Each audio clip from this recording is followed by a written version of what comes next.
আমাদের চ্যানেল রহস্যের পৃথিবীকে লাইক, শেয়ার এবং সাবস্ক্রাইব করে আমাদের সাথে থাকার জন্য আমি রাজকন্যা, বসন্ত এবং আরিফিনের পক্ষ থেকে আপনাদেরকে জানাচ্ছি প্রাণঢালা অভিনন্দন, কৃতজ্ঞতা এবং শুভেচ্ছা।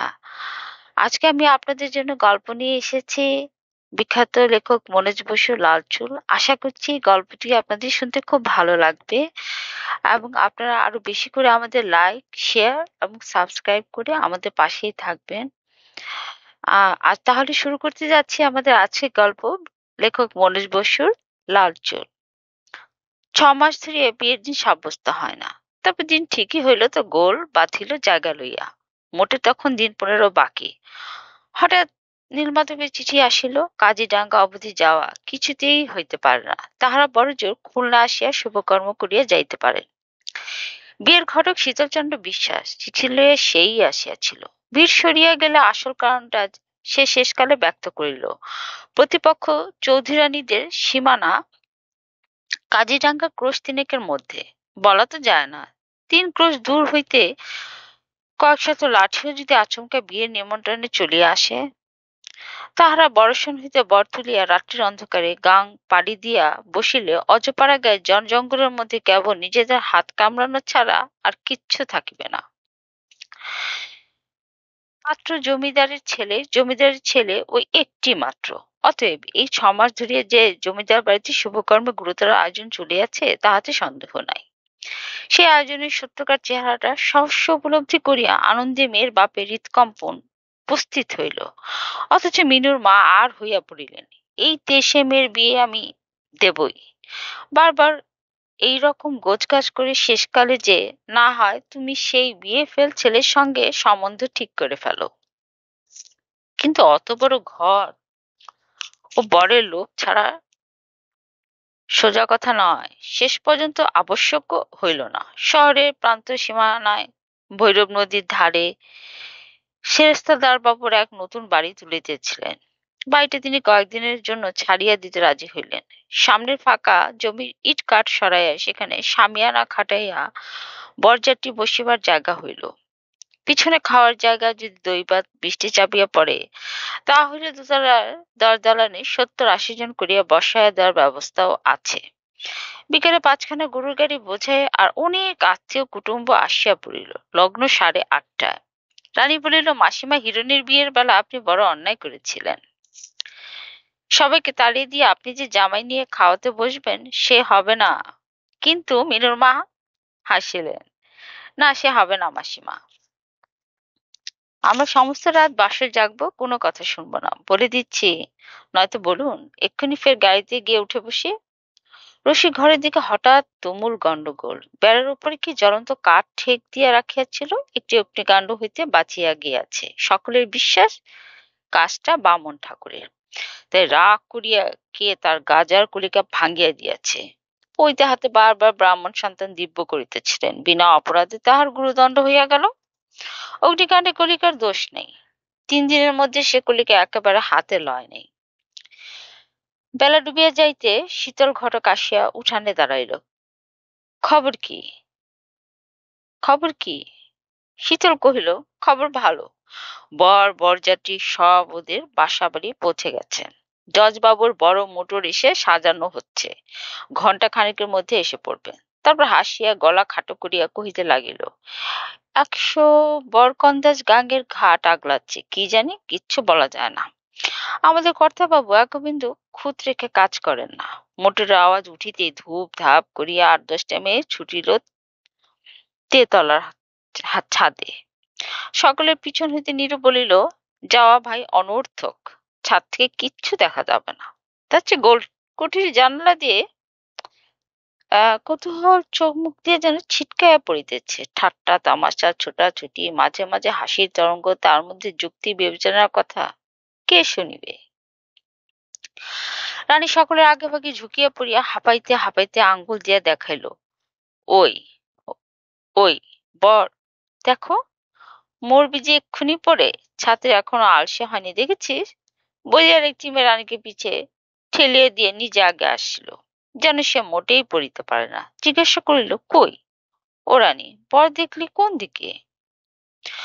গলায় ফুলের মালা, ওই যে দেখতে পাও না? তুমি যেন কিরকম সেজদি? সেজদি বলিল, মালা না তোর মুন্ডু, ও যে এক বুড়ো, সাদা চাদর কাঁধে, থুরথুরে মাগো, 3 কালের বুড়ো, বরে ঠাকুর দাদা হবে। বর এতক্ষণে কোন কালে আসনে গিয়ে বসেছে।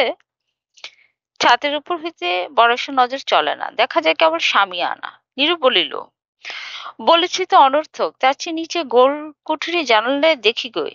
চলো চলো চলো। অন্ধকারে নদী মৃদুতম গানের সুর তুলিয়া বহিয়া যাইতেছে।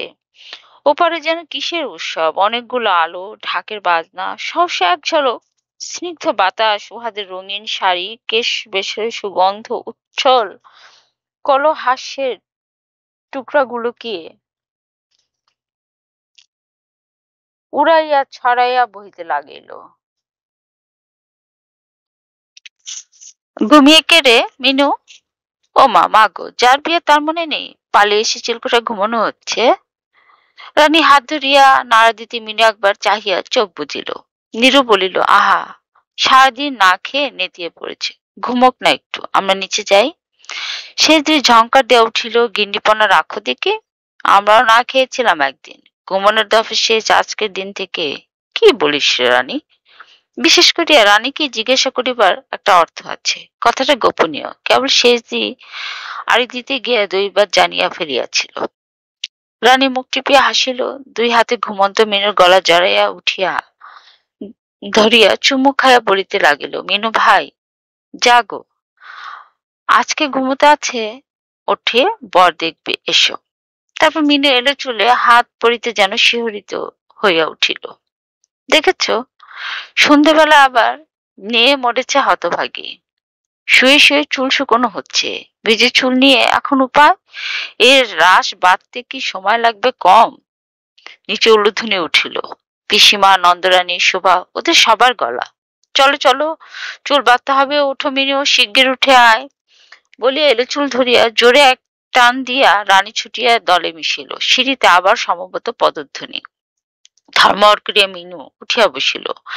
তখন রানীরা নামিয়া গিয়াছে, ছাতে কেহ নাই। ঘুমচোখে ভাবিল, ওটা যেন তাদের কাজীডাঙ্গার বাড়ির দক্ষিণের চাতাল। আকাশ ভরিয়া তারা উঠিয়াছে, ছাতে ঝাপসা ঝাপসা আলো, ওদিকে ভয়ানক গন্ডগোল উঠিতেছে। সব কথা মিনুর মনে পড়িল।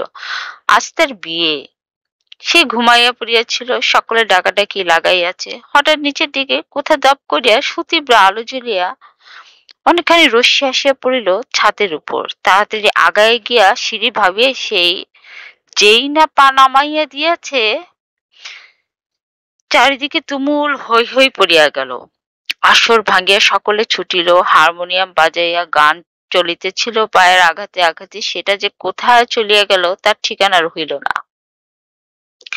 একেবারে একতলার বারান্দায় বসিয়া পড়িয়া মিনু নিশ্চিন্তন, জল জল। মোটর আনো, ভিড় করবেন না মশাই, সরুন, ফাঁকা করে দিন। আহা, কি করো, মোটরে তোলো শিগগিরি। গামছা কাঁধে কোন দিক হইতে কোনার বাপ ছুটিতে ছুটিতে আসিয়া আছাড় খাইয়া পড়িলেন। জজবাবু সে মোটরে চড়িয়া মিনু হাসপাতালে চলিল। বড় রাস্তার রশি 2 পথ গিয়া মোটরে ফিরিয়া আসিল, আর যাইতে হইল না। রসুন চৌকি থামিয়া গিয়াছে। দরজার পূব দিকে ছোট লাল চাদরের নিচে 4টা কলা গাছ পুঁতিয়া বিয়ের জায়গা হইয়াছিল, সেইখানে শব নামাইয়া রাখা হইল। কাঁচা হলুদের মতো গায়ের রং, তারপর নতুন গহনা পরিয়া যেন রাজরাজেশ্বরী হইয়া শুইয়া আছে। কোন চন্দনাকা শুভ্র কপাল ফাটিয়া চাপ চাপ জমা রক্ত লেপিয়া রহিয়াছে। নাক ও গালের পাশে রক্ত গড়াইয়াছে। মেঘের মতো খোলা চুলের রাশি, এখানে সেখানে রক্তের ছোপে ডগমগে লাল। ভিতরে বাহিরে নিদারুণ স্তব্ধতা, বাড়িতে যেন একটা লোক নেই। সবের মাথার উপরে একটি খরজ্যোতি গ্যাস জ্বলিতেছিল। বাড়ির মধ্যে স্তব্ধতা চিরিয়া হঠাৎ একবার আর্তনাদ আসিল, ও মা, ও মা গো আমার, ও আমার লক্ষ্মী মানিক, রাজরানী মা। নীলমাধব সকলের দিকে চাহিয়া ধমক দিয়া উঠিলেন, হাত পা গুটিয়ে বসে আছো যে? বরসজ্জার প্রকাণ্ড মেহাগ্নি পালিশ খাট কজনে টানিয়া নামাইয়া আনিল। এতক্ষণে বেণুধরকে লক্ষ্য হয়নি। এবার ভিড় ঠেলে আসিয়া সবের কাজললতা তেমনি ধরা আছে।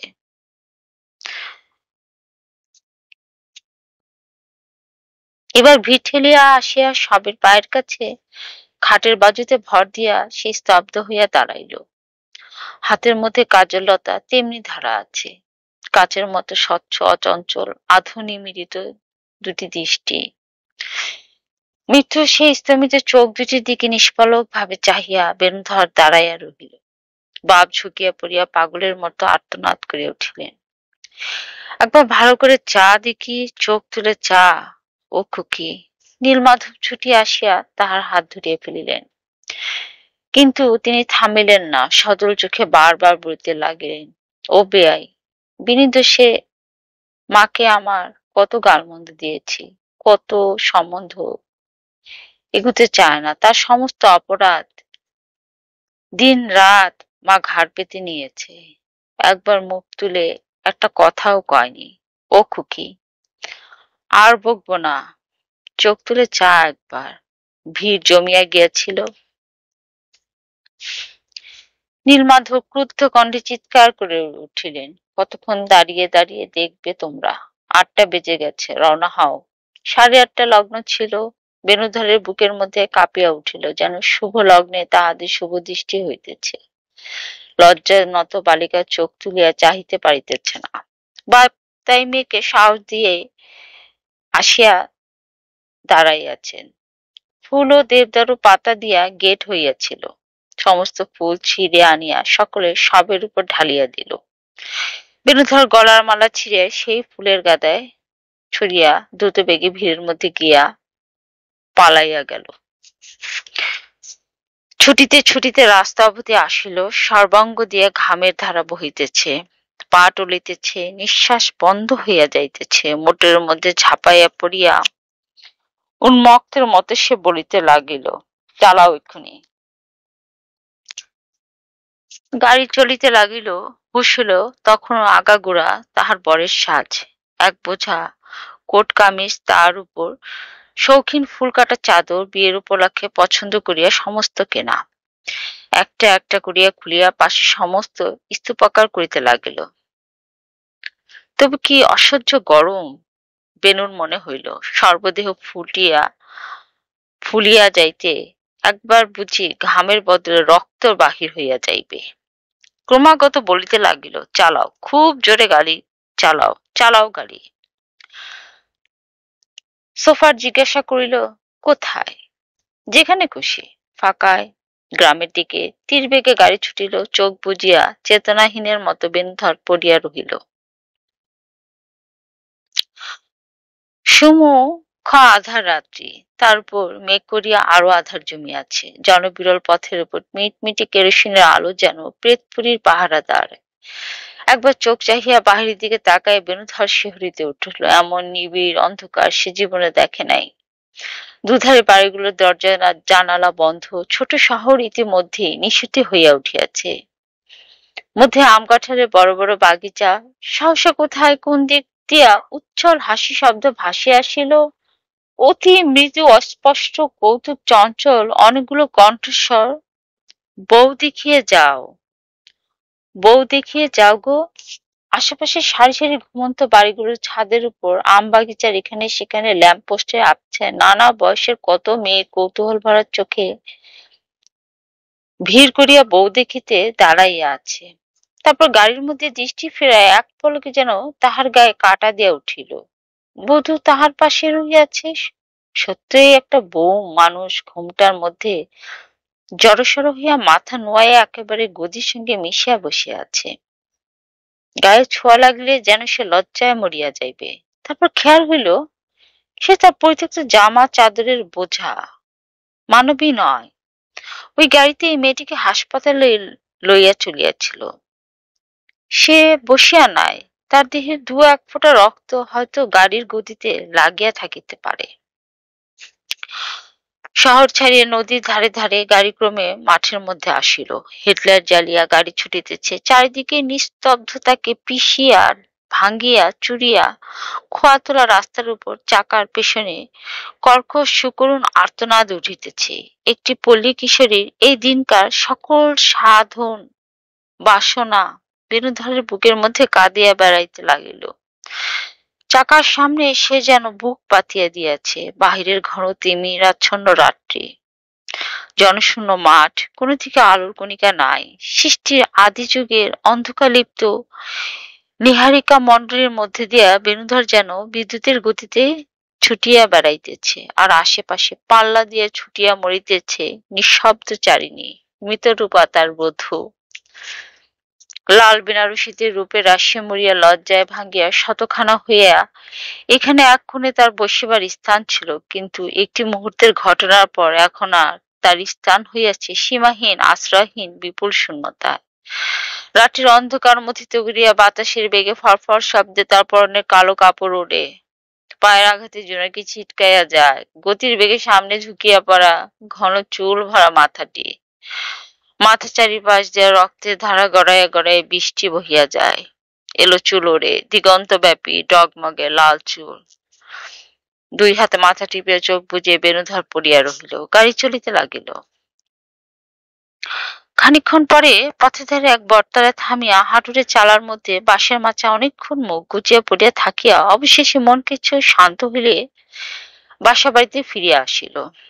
নীলমাধব প্রভৃতি অনেকক্ষণ আসিয়াছেন। বরযাত্রীর অনেকে মেল ট্রেনে ধরিয়া সোজা স্টেশনে গিয়াছে। কেবল কয়েকজন মাত্র, যারা খুব নিকটে আত্মীয়, বৈঠকখানার পাশের ঘরে বালিশ কাঁথা পুটুলি বই যা হয় একটা কিছু মাথায় দিয়া যে যার মতো শুইয়া পড়িয়াছেন। অনেক রাত্রি, হেরিকেনের আলো মিটমিট করিয়া জ্বলিতেছে। আলোর সামনে ঠিক মুখোমুখি নির্বাক নিস্তব্ধ গম্ভীর মুখে বসিয়া নীলমাধব ও শীতল ঘটক। বেণুকে দেখিয়া নীলমাধব উঠিয়া আসিলেন, বলিলেন, কাউকে কিছু না বলে বেরিয়ে পড়লে? মোটর নিয়ে গিয়েছে শুনে ভাবলাম বাসাতেই এসেছো। এখানে এসে দেখে তাও নয়। ভারী ব্যস্ত হয়েছিলাম জজবাবুর বাড়িতে, বিজয় গিয়ে বসে আছে এখনো। বেণুধর বলল, বড্ড মাথা ধরলো। ফাঁকায় তাই খানিকক্ষণ ঘুরে এলাম। বলে যাওয়া উচিত ছিল বলিয়া নীলমাধব চুপ করিলেন। ছেলে নিশ্চল হইয়া দাঁড়াইয়া আছে দেখিয়া পুনরায় বলিলেন, তোমার খাওয়া হয়নি? দক্ষিণের কোঠায় খাবার ঢাকা আছে, বিছানা করা আছে, খেয়ে দিয়ে শুয়ে পড়ো। রাত জাগবার দরকার নেই। ঘরে গিয়া নীলমাধবের ভয়ে ঢাকা খুলিয়া খাবার খানিকটা সে নাড়াচাড়া করিল, মুখে তুলিতে পারিল না। জ্বালানির পিছনে কোথায় কি ফুল ফুটিয়াছে, একটি উগ্র মিষ্ট গন্ধের আমেজ। মিটমিটে আলোয় রহস্যাচ্ছন্ন আধো অন্ধকারে চারিদিক চাহিয়া চাহিয়া মনে হইল ঘর ভরিয়া কি একজন বসিয়া আছে তাহাকে ধরিবার জন্য, অথচ তাহার স্নিগ্ধ লাবণ্য বন্যার মতো ঘর ছাপাইয়া যাইতেছে। কোণের দিকে দলির পট্ট ভরা সেকেলে বড় ছাপ বাক্সের আবডালে নিবিড় কালো বড় বড় চোখ দুটি অভুক্ত খাবারের দিকে বেদনাহত ভাবে চাহিয়া নীরব দৃষ্টিতে তাহাকে সাদাসাদি করিতেছে। আলো নিভাইতেই সে দিহাতে তিত ইন্ডিয়াতে তিত সৌন্দর্য অকস্মাৎ বেণুধরকে কঠিন ভাবে বেষ্টন করিয়া ধরিল। বাহিরের বৈঠকখানা কথাবার্তা আরম্ভ হইল। শীতল ঘটক নিঃশ্বাস ফেলিয়া বলিয়া উঠিল, পুরো কপালে আজ কার মুখ দেখে উঠেছিল। তারপর চুপ। অনেকক্ষণ আর কথা নাই। শীতল আবার বলিতে লাগিল, বুদ্ধি চেয়েছিল মেয়েটার, মনে আছে কর্তাবাবু? সেই পাকা দেখা দেখতে গিয়ে আপনি বললেন আমার মা নেই, একজন মাকে খুঁজতে এসেছি। আপনার কথা শুনে মেয়েটি কেমন হেসে ঘাড় নিচু করে রইল। নীলমাধব গম্ভীর কণ্ঠে বলিয়া উঠিলেন, থামো শীতল। একেবারেই কথা বন্ধ হইল। দুজনেই চুপচাপ। আলো জ্বলিতে লাগিল, আর ঘরের মধ্যে বেণুধরের দুই চক্ষু জলে ভরিয়া গেল। জীবনকালের মধ্যে কোনোদিন যাহাকে দেখে নাই মৃতপথবর্তিনী সেই কিশোরী মেয়ের ছোট ছোট আশা আকাঙ্ক্ষাগুলো হঠাৎ যেন মাঠ, বাড়ি, বাগিচা ও এত রাস্তা পার হইয়া জানালা গড়িয়া অন্ধকার রখানির মধ্যে তাহার পদতলে মাথা খুঁড়িয়া মরিতে লাগিল। তারপর কখন বেণু ঘুমাইয়া পড়িয়াছে। জানালা খোলা, শেষ রাতে পূর্ব দিগন্তে চাঁদ উঠিয়া ঘর জ্যোৎস্নায় প্লাবিত করিয়া দিয়াছে। দিগন্তে বিষারী ভৈরব শান্ত জ্যোৎস্নার সমুদ্রে ডুবিয়া রহিয়াছে। হঠাৎ তাহার ঘুম ভাঙিল, সঙ্গে সঙ্গে মনে হইল কি একটা ভারী অন্যায় হইয়া যাইতেছে। হঠাৎ বড় ঘুম আসিয়া পড়িয়াছিল, কে আসিয়া কতবার ডাকাডাকি করিয়া বেড়াইতেছে। ঘুমের আলস্য তখনও বেণুধরের সর্বাঙ্গে জড়াইয়া আছে। তার তন্দ্রায় বিকাশ মনের কল্পনা ভাসিয়া চলিল। ঠক ঠক ঠক। খিলাটা কাঠের কপাটের উপাসে দাঁড়াইয়া চুপি চুপি এখনো যে ক্ষীণ আঘাত করিতেছে। বিন্ধর তাহাকে স্পষ্ট দেখিতে পায়। হাতের চুড়িগুলি গোছার দিকে টানিয়া আনা, চুড়ি বাজিতেছে না। শেষ প্রহর অবধি জাগিয়া জাগিয়া তার শ্রান্ত দেহ আর বশ মানে না। চোখের কোণে কান্নার জমিয়াছে। একটু আবদারের কথা কহিল, একবার নাম ধরিয়া ডাকিলে এখনই কাঁদিয়া ভাসাইয়া দিবে। ফিসফিস করিয়া বধূ বলিতেছে, দুয়ার খুলে দাও গো, পাই পড়ি। উঠিয়া তাহাকে ডাকিয়া আনার দরকার, কিন্তু মনে যতই তাড়া, দেহ আর উঠিয়া গিয়া কিছুতেই কষ্টটুকু স্বীকার করিতে রাজি নয়। বেণুধর দেখিতে লাগিল, বাতাস লাগিয়া গাছের উপর লতা যেমন পড়িয়া যায়, ঝুপ করিয়া তেমনি দৌড় গোড়া বধূ পড়িয়া গেল। সমস্ত পিঠ ঢাকিয়া পা অবধি তাহার নিবিড় তিমিরাবৃত চুলের রাশি এলাইয়া পড়িতেছে। বেণুধর দেখিতে লাগিল, ক্রমে ফর্সা হইয়া আসে আম বাগানের ডালে ডালে সদ্য ঘুম ভাঙা পাখির কলরব, ও ঘর হইতে কে কাশিয়া কাশিয়া উঠিতেছে। দিনের আলোর সঙ্গে মানুষের গতিবিধি স্পষ্ট ও প্রখর হইতে লাগিল। বেণুধর উঠিয়া পড়িল। সকালের দিকে সুবিধা মতো একটা ট্রেন আছে, অথচ নীলমাধব নিশ্চিন্তে পরম গম্ভীর ভাবে গড়গড়া টানিতেছিলেন। বেণু গিয়া কহিল, 7টা বাজে। বিনা বাক্যে নীলমাধব 2টা টাকা বাহির করিয়া দিলেন। বলিলেন, চাটা তোমরা দোকান থেকে খেয়ে নাও, বাড়ি যাওয়া হবে না। না বলে তিনি গড়গড়া নল রাখিয়া কি কাজে বাহিরে যাইবার উদ্যোগ উঠাইয়া দাঁড়াইয়া পড়িলেন। বেণুধর ব্যাকুল কণ্ঠে পিছন হইতে প্রশ্ন করিল, কবে যাওয়া হবে? এখানে কতদিন থাকতে হবে আমাদের? মুখ ফিরাইয়া নীলমাধব ছেলের মুখের দিকে চাহিলেন। সে মুখে কি ছিল তিনিই জানেন। ক্ষণকাল মুখ দিয়া তাহার কথা সরিল না। শেষে আস্তে আস্তে বলিলেন, শীতল ঘটক ফিরে না এলে সে তো বলা যাচ্ছে না। অনতিপরের বৃত্তান্ত জানিতে বাকি রহিল না। শীতল ঘটক গিয়াছে তাহিরপুরে, গ্রামটা নদীর আর পারে ক্রোশ খানিকের মধ্যে।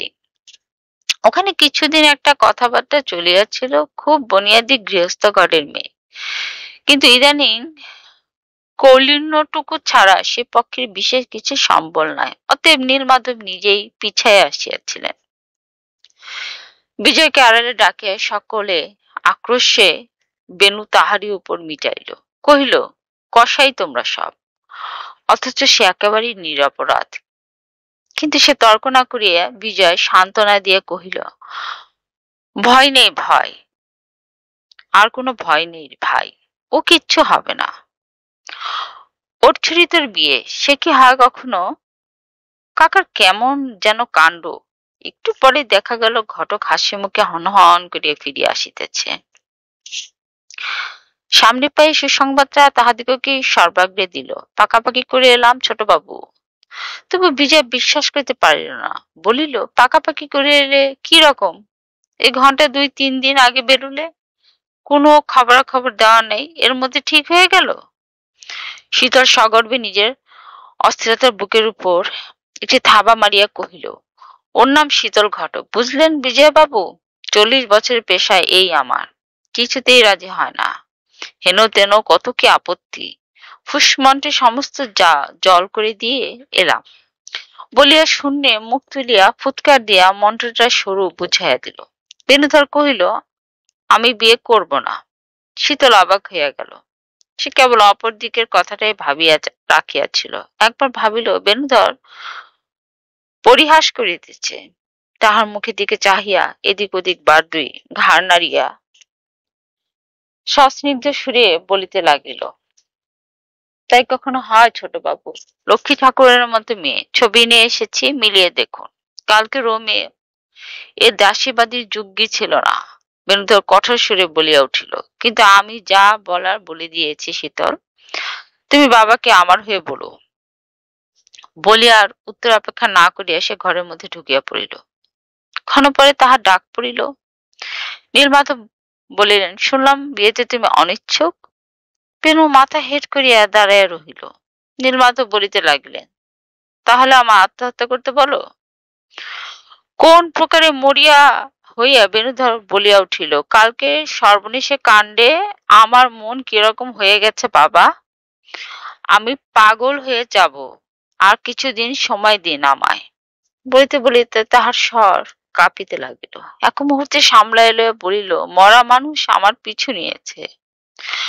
ভ্রু বাঁকায় নীলমাধব ছেলের দিকে চাহিলেন। একটুখানি নরম হইয়া বলিতে লাগিলেন, আর এদিকে সর্বনাশটা ভাবো একবার। বাড়ি শুধু কুটুম্ব গিজ গিজ করতেছে। শতের গ্রাম নেমন্তন, বউ দেখবে বলে সব হা করে বসে আছে। যেমন তেমন ব্যাপার নয়, এত বড় জেদাজেদির বিয়ে। আর চৌধুরীদের সেজকর্তা আসবেন। অপমানের ছবিগুলো চকিতে নীলমাধবের মনের মধ্যে খেলিয়ে গেল।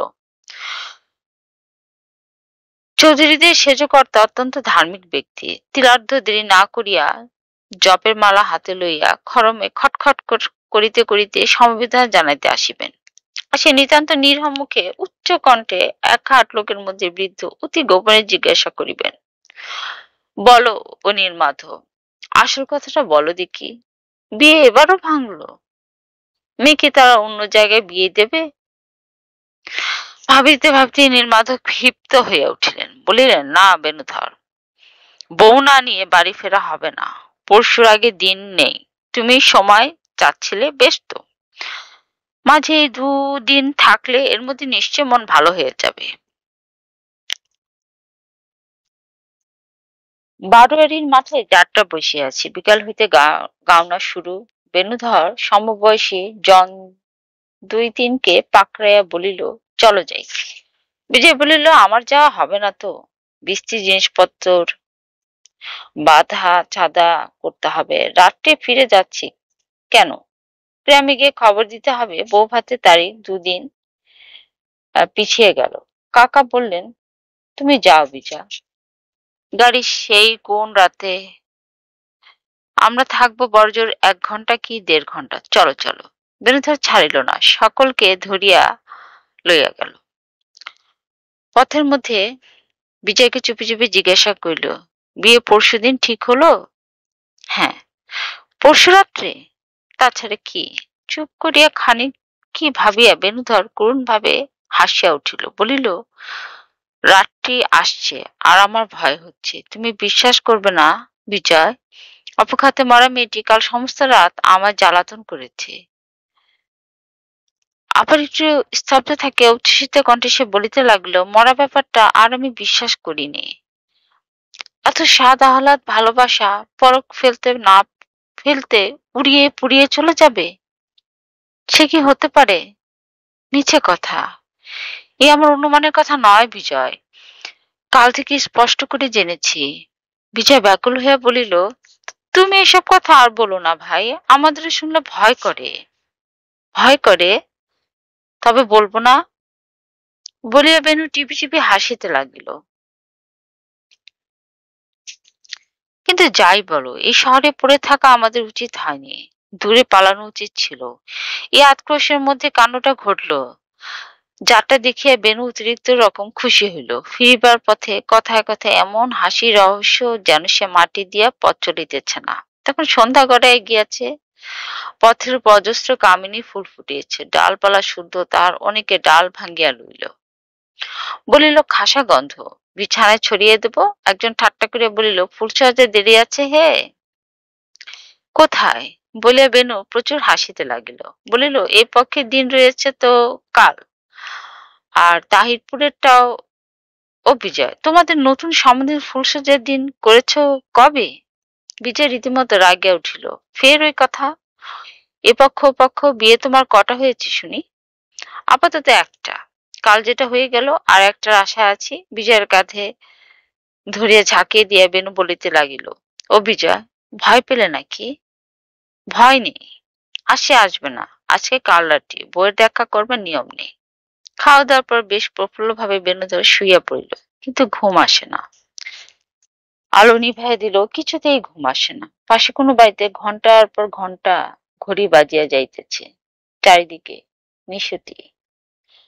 অনেকক্ষণ ধরিয়া ঘুমে সাধন করিয়া কাহার উপর বড় রাগ হইতে লাগিল। রাগ করিয়া গায়ের কম্বল ছুড়িয়া ফেলিয়া কাহাকে শুনাইয়া জোরে জোরে পায়চারি করিতে লাগিল। খণ্ডচাঁদ ক্রমশ আম বাগানের মাথায় আসিয়া ঠেকিয়াছে, আবার সে ঘরে ঢুকিল। বিছানার পাশে গিয়া মনে হইল ফোঁস করিয়া নিঃশ্বাস ফেলিয়া কে যেন কোথায় পালাইয়া গেল।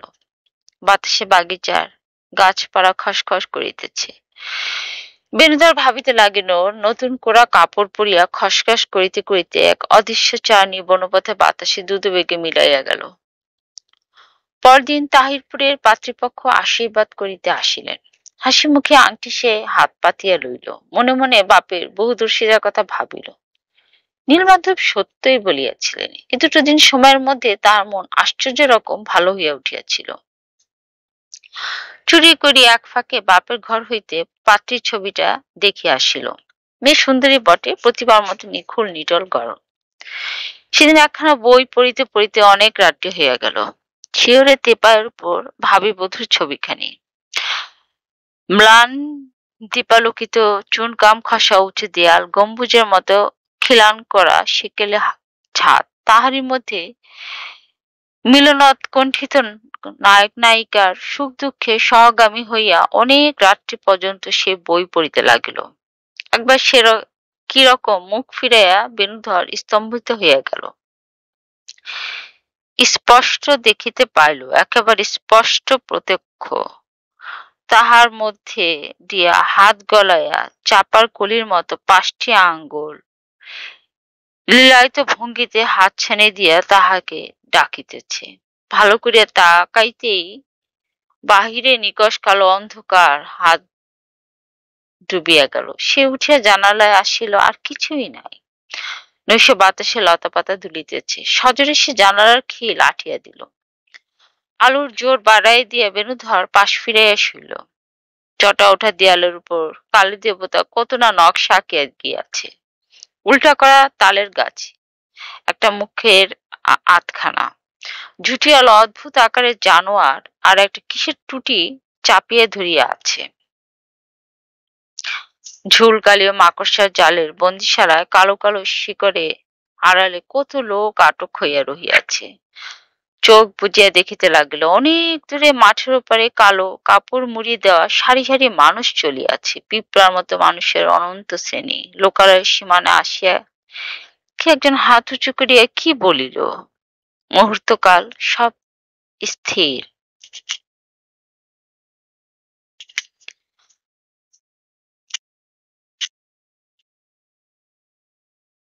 আবার কি সংকেত হইল।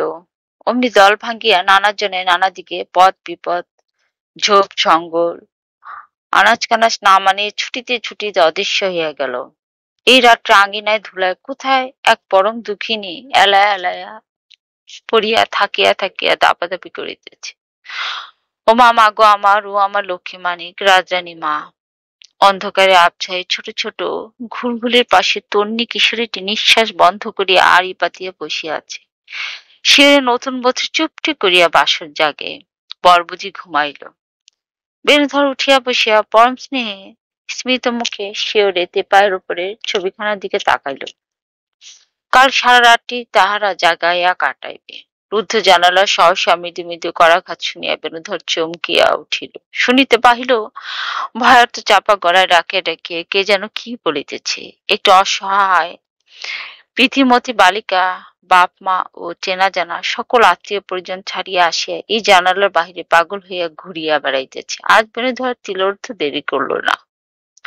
দুয়ার খুলিয়া দেখে ইতিমধ্যে বাতাসে বাড়িয়া ঝড় বইতে শুরু হইয়াছে। শন শন করিয়া ঝড় দালানের গায়ে পাক খাইয়া যাইতেছে। এসো। হুম, এসো না। বাতাস দরম করিয়া দরজা বন্ধ হইয়া গেল। বেণুধর নির্নিরীক্ষে অন্ধকারের মধ্যে অদৃশ্য পলায়ন পড়ার পেছন পেছন ছুটিল। ঝোড়ো হাওয়ার কথা না ফুটিতে কথা উড়াইয়া লইয়া যায়। তবু সে যুক্ত করে বারংবার এক অভিমানিনীর উদ্দেশ্যে কহিতে লাগিল, মিছে কথা, আমি বিয়ে করব না, আমি যাব না কাল, তুমি এসো, ফিরে এসো। নিশীথ রাত্রি মেঘভরা আকাশে বিদ্যুৎ চমকাইতেছে, ভৈরবের বুকেও যেন প্রলয়ের জোয়ার লাগিয়াছে। ডাক ছাড়িয়া কুল ছাপাইয়া জল ছুটিয়াছে, বেণুধর নদীর কূলে কূলে ডাকিয়া বেড়াইতে লাগিল। মৃত্যু ও জীবনের সীমারেখা এই পর মুহূর্তে প্রলয় তরঙ্গ লোপিয়া মুছিয়া গিয়াছে। পৃথিবীতে এই ক্ষণে প্রতিদিন আসিয়া থাকে দিনের অবসান সন্ধ্যা, তারপর রাত্রি। পলে পলে রাত্রির বক্ষে স্পন্দন বাড়ে, তারপর অনেকক্ষণ পরে মধ্য আকাশ হইতে একটি নক্ষত্র বিদ্যুৎ গতিতে খসিয়া পড়ে। ঝনঝন করিয়া মৃত্যুপুরী সিংহদ্বার খুলিয়া যায়। পৃথিবীর মানুষের শিরে ওপারের লোক দলে দলে আসিয়া বসে, ভালোবাসে, আদর করে। স্বপ্নের মধ্য দিয়া কত কথা কহিয়া যায়। আজ স্বপ্নলোকের মধ্যে নয়, জাগ্রত দুই চক্ষু দিয়া মৃত্যুলোক বাসিনীকে সে দেখিতে পাইয়াছে। দুটি হাত নিবিড় করিয়া ধরিয়া তাহাকে ফিরাইয়া আনিবে। দিগন্তব্যাপী মেঘবরণ চুলের উপর ডগমগে লাল কয়েকটি রক্তবিন্দু প্রান্তকারের মধ্যে আলিয়ার মতো বেণুধরকে দূর হইতে দূরে ছুটাইয়া লইয়া চলিল। আজকের মতো এখানে গল্পের সমাপ্তি। আমি রাজকন্যা আপনাদের দীর্ঘায়ু এবং সুস্বাস্থ্য কামনা করে এবং আমাদের চ্যানেলকে আরো বেশি করে লাইক, শেয়ার এবং সাবস্ক্রাইব করবেন এই আশা রেখে শুরু আজকের মতো বিদায় নিচ্ছি। ভালো থাকবেন। ধন্যবাদ।